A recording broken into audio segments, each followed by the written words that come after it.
یعنی کہ اپنے آپ کو ہم جتنا نارمل کریں گے. اب میں آپ کو چھوٹی سی بات بتاتا ہوں. پوری قوم جو ہے نا حضرت والا وہ اسی کو لے گی یہ بڑا نمازی ہے. کیا صرف نماز پڑھنے والوں نے جنت کے اندر جانا ہے؟ کیا صرف حج کرنے والوں نے جنت کے اندر جانا ہے؟ اب یہ سیاستہ کی روایت ہے. نبی پاک علیہ الصلوۃ والسلام کی بارگاہ میں صحابہ موجود تھے تو میرے آقا مولا جناب محمد مصطفیٰ نے فرمایا ان لوگوں کے بارے میں نہ بتاؤں جن پر اللہ تعالیٰ نے جہنم کی آگ کو حرام قرار دے دیا ہے. یعنی جہنم کی آگ کا حرام ہو جانا. اب رسول اللہ نے یہ نہیں کہا جو نماز پڑھنے والا ہے یا یہ نہیں کہا کہ حج کرنے والا. اب دیکھو نبی پاک نے کن چیزوں کا ذکر کیا؟ نمازی کی بڑی فضیلت ہے, حاجی کی بڑی فضیلت ہے, لیکن آپ کو بتا رہا ہوں حضور نے کن چیزوں کا ذکر کیا؟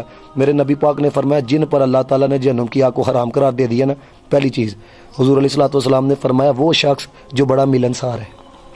کیسی چیز ہے؟ یعنی کہ آپ یہ نہ دیکھیں کہ یار مجھے تو کوئی جاننے والا نہیں بیٹھا ہوا, او بھائی میرے نہیں جاننے والے کلمے کی وجہ سے نسبت ہوا ہے نا, لو سلام, ٹھیک ہے نا. آپ جاتے ہو, اب دیکھو دین کتنا ایزی ہے. میرے آقا علیہ الصلوۃ والسلام نے فرمایا کہ اگر کوئی بندہ 20 لوگوں سے سلام لے ہے, ہو مسلمان ہے, فرمایا اللہ تعالیٰ اس کے اس دن کے صغیرہ گناہوں کو معاف کر دیتا ہے.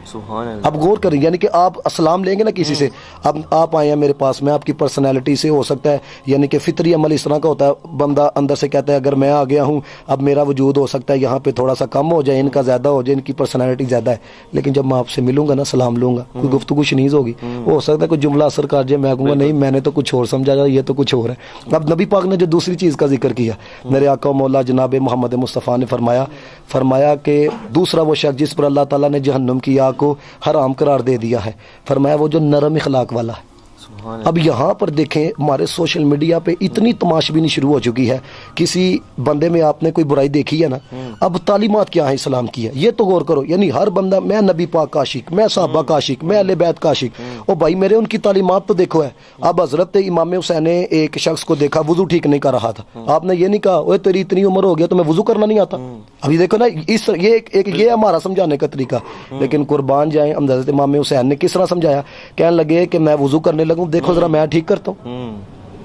اب انہیں تو ٹھیک ہی کرنا تھا, یعنی نرم اخلاق دیکھیں یار, کسی کو سمجھانا بھی ہے اس کے دل کا کباڑا تو نہیں نہ کرنا, اس کا دل تو نہیں نہ توڑنا. خواجہ صاحب رحمۃ اللہ تعالیٰ علیہ فرماتے ہیں کفر کے بعد سب سے بڑا گناہ جو ہے وہ کسی مسلمان کا دل توڑنا ہے.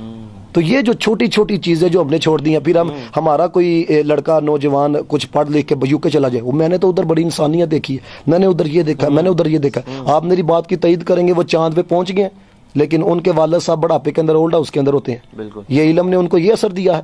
مجھے کوئی مسلمان دکھائیں حضرت والا کوئی غیرت مند ہو کہ وہ اپنے والد صاحب کو بڑھاپے کے اندر اولڈ ہاؤس میں جب اگر اس کی طبیعت یہ کہے کہ چھوڑ آؤ جی, لیکن وہ اس ڈر سے بھی نہیں جاتا, اسے پتا ہے لوگ مجھے باتیں کر کر کے مار دیں گے.